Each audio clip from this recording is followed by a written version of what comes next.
kaya ng iyong sikmura. Yung kumikislot-kislot, madulas at kakaiba sa panlasa, katulad ng igat o eel sa Visayas na kung tawagin nila, puyoy. Malahalimaw ang nahuli sa probinsya ng Antique nitong nakaraang linggo. May habang 7 talampakan at 20 ng tao ang taba. Akala ko daw parang saway. Naga ko agad. Yun, tamaan sa kuan dito sa likod. Isa pala itong higanting sili o igat. Ginuto namin, tapos lagi ginlagyan ng gata. Ang igat o eel sa Ingles, delicacy sa Panay Island, lalo na sa seafood capital of the Philippines, ang Capiz. Sa gilid lang ng kalsada, nag-iihaw sila ng mga igat na kung tawagin dito, puyoy.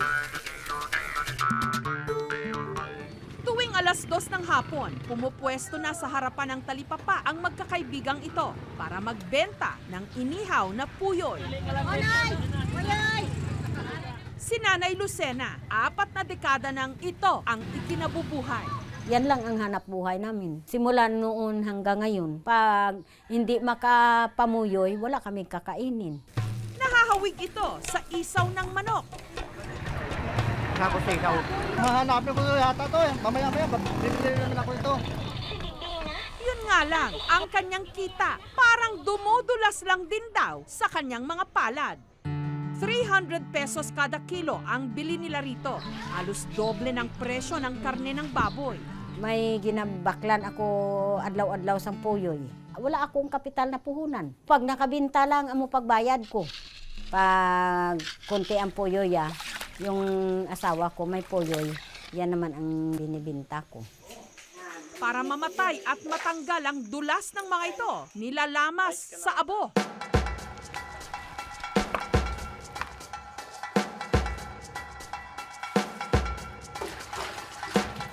Bubo ko na ang langgaw, tapos asin, tapos kalamansi.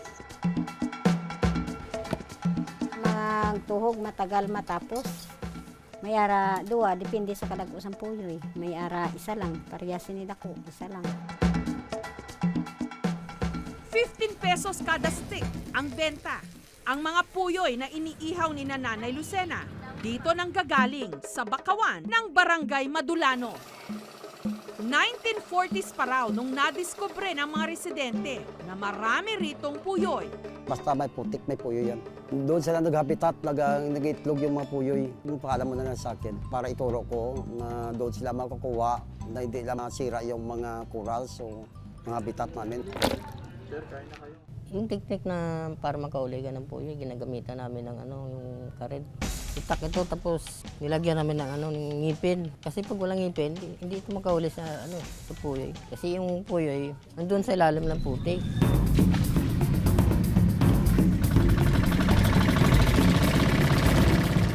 Sakay ng pump boat, bumiyahe si Edgar papunta sa Bakawan.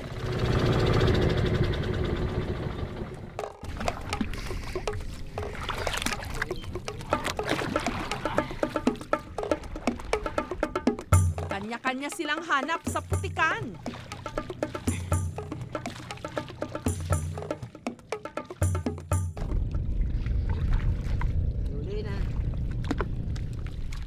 Para makalipat sa ibang pwesto, gumagamit sila ng scooter o yung tabla na may upuan. Yung bangka lang dapat may tubig eh. Pero pag super low tide, kailangan yung scooter. Parang silbi namin sa sakyan yun.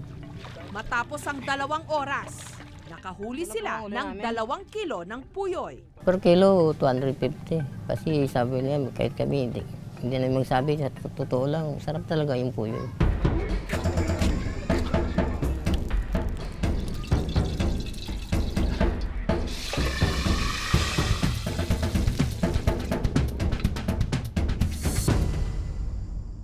Isa sa mga suki ni Edgar, si Danilo, na dati ring nagpupuyoy.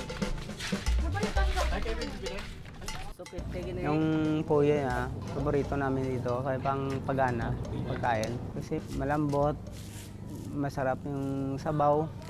Ang kanyang specialty, perfect daw na pampulutan, dinuguang puyoy. Hindi na raw kailangang kunin ang dugo ng puyoy dahil kusa itong kumakatas.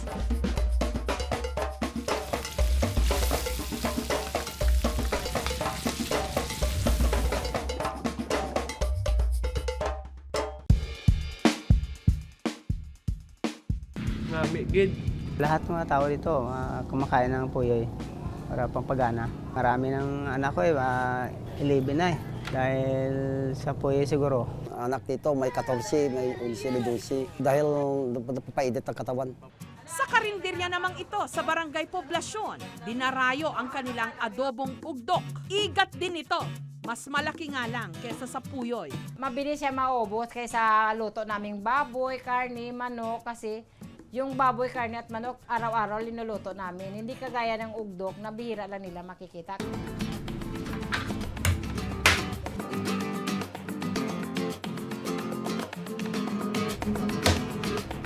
Tapos lagyan ko ng pamintang buo, laurel, sili. Nangangamoy na, mabango na siya.